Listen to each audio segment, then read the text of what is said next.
the original Kuala Lumpur brings a big smile to my face, you know. It was such a beautiful place to grow up. In fact, a beautiful place to be born and grow up and have lived here all my life.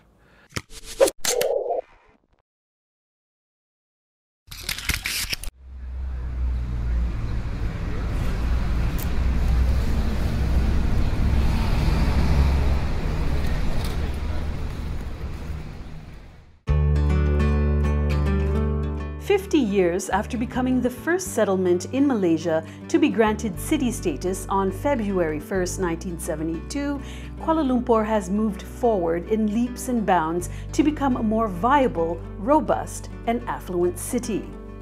With a population of 700,000 at that time, it has now grown to over 8 million people of diverse ethnic and religious backgrounds.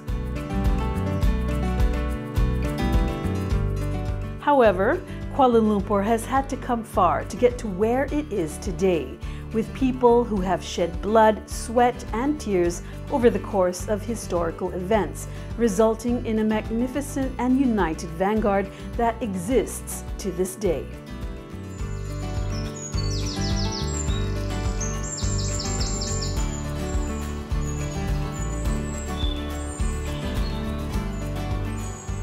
The Vibes, Culture and Lifestyle presents a special series to show the many colors and shades of Kuala Lumpur, celebrating its Golden Jubilee Year in a special interview with Datuk Pardip Kumar Kukreja, a business entrepreneur born a year after Merdeka in 1958, a first-generation KLite, as he takes us along for a ride reminiscing about his childhood. This is his story. So near to where we live.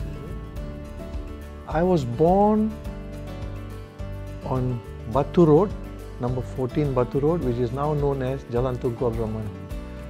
And I grew up in an area called Gombak Lane, which is just in front of our house, a small kampung called Gombak Lane, which was demolished, and the Dewan Bandaraya building sits there today.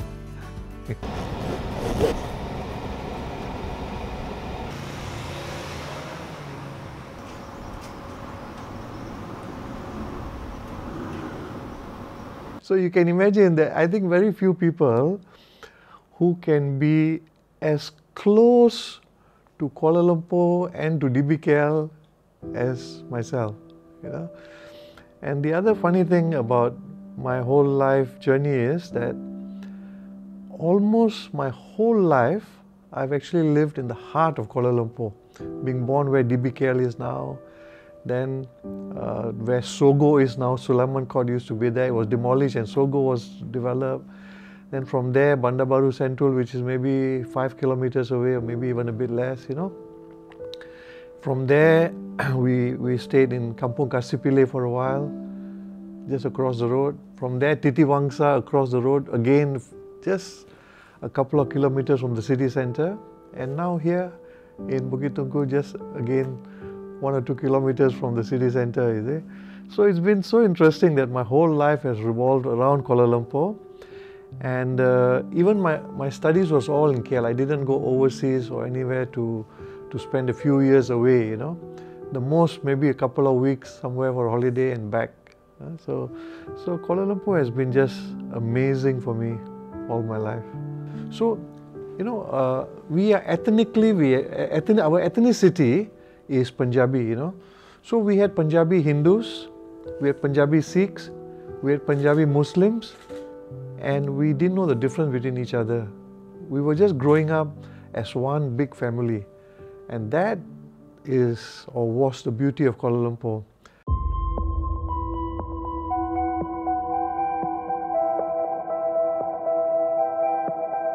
Well, 1969, I was 11 years old. And I still remember, even though I was only 11 years old, we were at the playground, all our friends, all of us, whether Malay, Chinese, Indian, we were all playing there.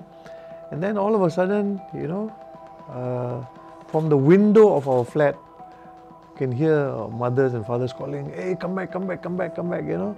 So all of us had to just abandon and just go back home. And if I'm not mistaken, I I stand corrected on that. I think it was a little bit in the evening at around 6 or 6:30 around that time. Then our parents said, hey, come back. Then we go up, we are told that there's some problem. So we have no idea what's the problem, but there's some problem. And apparently the epicenter of all this was Kampung Baru, Tiong Nam, you know, the Chowkit area. This is where the whole thing kind of boiled out, you know.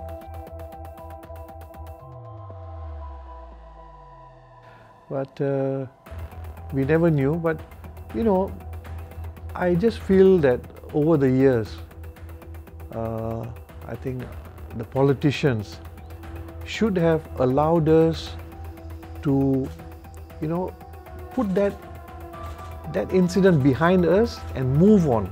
Yes, it'll be in the history books forever, but I think they have left a very, very negative legacy at the end of the day. You know, they have not been able to bring together the people. In fact, they didn't even have to bring together. We were all together. They actually went and divided us up. So that's a very bad legacy they have left behind. Because without being one nation, I don't think we can go very far. You know, our value system sort of got eroded, and it's something I hope and I pray that we can reverse. If we are going to leave a beautiful country back again in shape, then there are some things we need to reverse, and this may be one of them. You know, because we are very strong together, and we are very weak if we are divided. That's a so simple formula. However, scarcely 2 years after the black incident of May 13th, Kuala Lumpur was struck with yet another calamity. Dubbed the Kuala Lumpur Great Floods of '71, the skies opened and deluged the city for a whole week. So yeah, we could see the whole of KL flooded. We were living on the, I think it was the 10th floor of the Sulaiman Court flats, and the whole area became a swimming pool.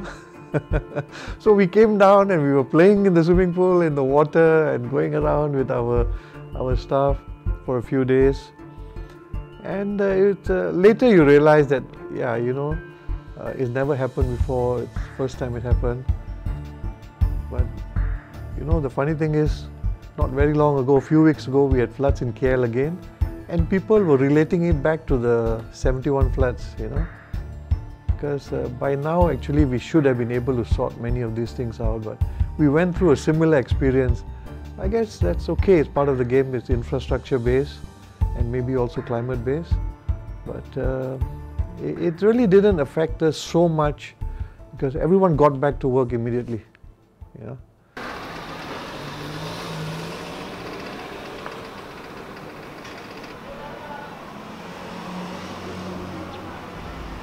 1974, I would have been 16 years of age, you know. And frankly, we were busy in school. I was in St. John's. 74, I would have been in Form 4. Busy with studies, busy with sports, busy with friends. So we didn't really understand much, except to know, wow, now we're going to have a federal capital. And to us, it was ours, you see. It didn't really matter whether, because originally, if you look at my birth certificate now, I'm born in Selangor. Kuala Lumpur was part of Selangor, you see. Then suddenly it becomes a federal territory. You know, so we had that kind of transition, but it really didn't matter to us because to us it was the nation, the bigger thing, and now we have a federal capital, the first in the world. So these were all very nice memories going on.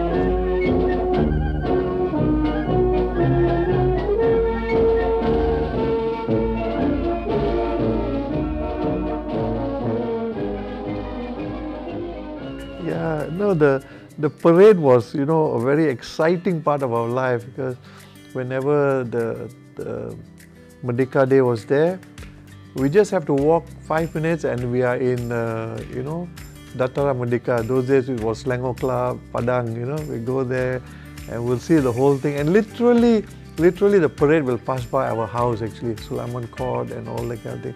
So, in fact, we saw this Jalan Raja Laut being built. There was no Jalan Raja Laut, so it was built right in front of our eyes, you see. And even when it was being built, we used to play on our bicycles and motorcycles on that Jalan Raja Laut.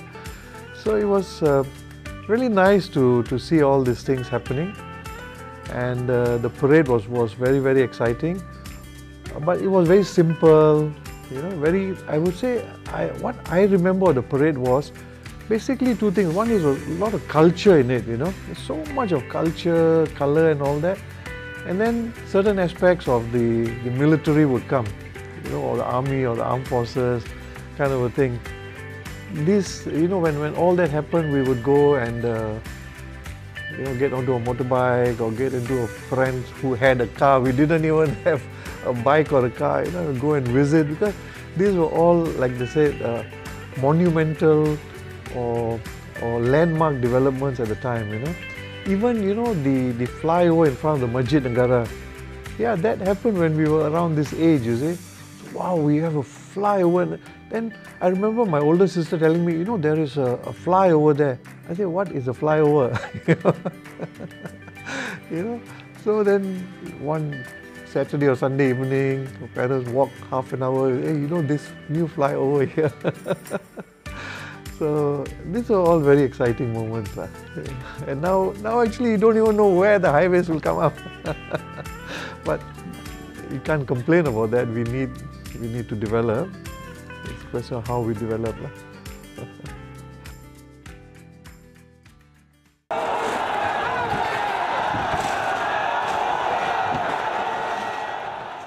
While touching on recent years, where Dataran Merdeka seemed to be the focal point of demonstrations, Pardip felt that some situations were caused by sentiments, played up by specific quarters, resulting in citizens getting carried away. Obviously, I feel very, very sad, you know, because I grew up in the Dataran Merdeka area, Jalan Tun Perak, which those days was known as Mountbatten Road. It was called Mountbatten Road those days, you know, now it's Jalan Tun Perak. And then that Dataran Merdeka, the Royal Selangor Club, and all these places we have fantastic memories, because my whole childhood has been there, you know. And then suddenly you see now we have riots and gatherings and demonstrations, and for reasons that we should not be having, you know. I mean, well, we don't want to get into the politics of the whole thing, but, well, the citizen, the riot, wanting to know something, not getting to know, and then all these demonstrations happen. So it was very sad to see all that. But that's when, you know, you reflect back and you see, wow, you know, we had such great memories of childhood. And, you know, when you now think back again, right, now what are going to be some of the memories of our children is going to be such demonstrations, you know? And is that the kind of memories we want to leave them? Is that the kind of a country, nation, the kind of perception they want to grow up in? Well, somebody has to think about all this. Yeah. Having to navigate this constantly evolving city through the years, Pardip feels that we have pushed the envelope too far in developing Kuala Lumpur. While many see Kuala Lumpur's setting as potentially Asia's next New York City, this is not the case for Pardip.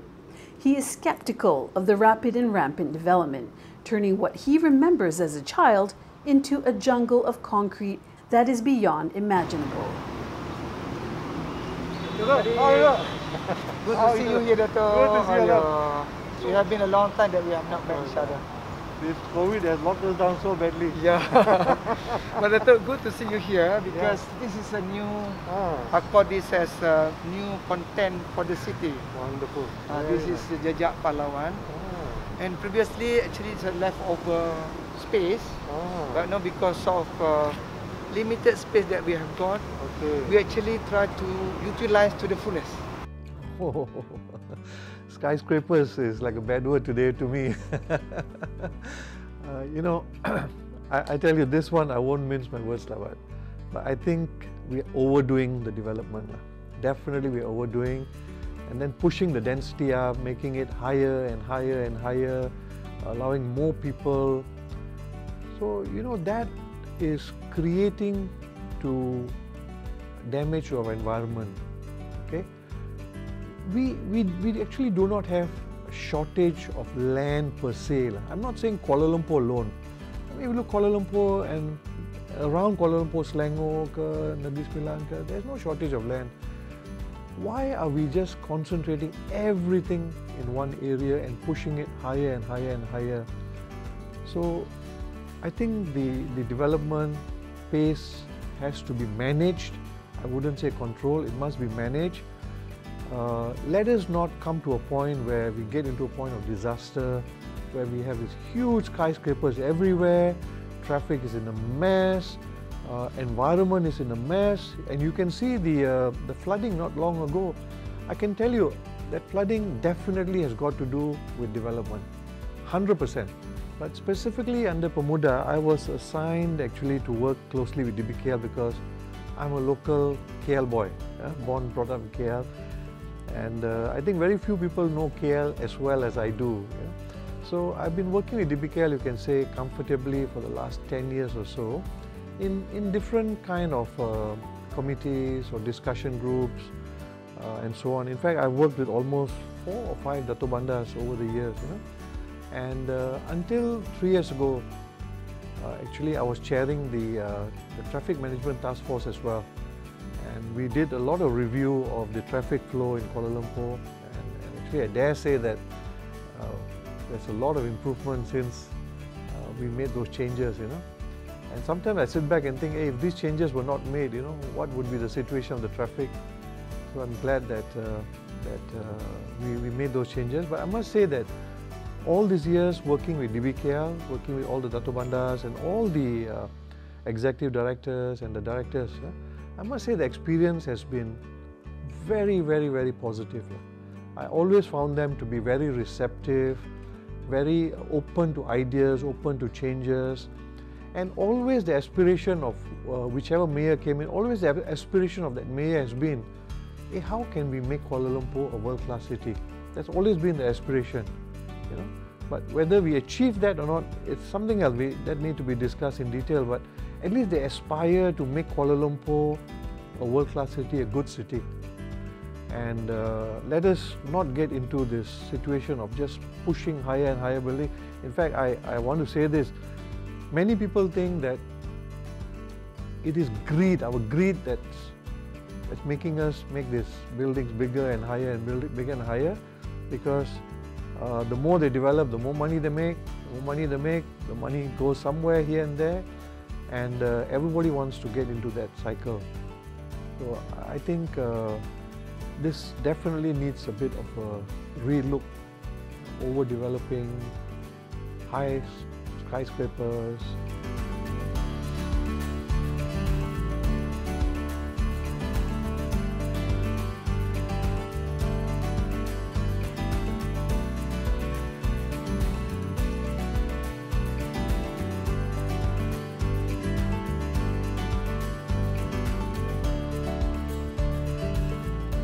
What I can hope for Kuala Lumpur is, I think our leaders, our politicians, our administrators, our civil service, I think everybody now got to really look into their conscience, look inside themselves. For a while, stop looking outside and looking at all the big buildings, big structures, big roads, big highways. Let's look inside. What are we going to leave behind for our, not only next generation, I think the future generations? What are we going to leave behind in our country? Are we going to leave behind something that people are going to look forward and say that, see, this is something great that was left behind for us? Or are they going to say this is, see, the kind of mess they left behind for us? But what I hope will happen is, I hope our system, our leaders, administrators, civil servants, sit back, look inside and say that, guys, money is not everything in this world, Let's do it for the people, not just to fill our pockets and not just to make some quick bucks here and there, including the developers. I'm not talking only about the government side, including the private sector developer who contribute to all this. I think everyone got to relook and get onto a journey where we live a better world and go forward.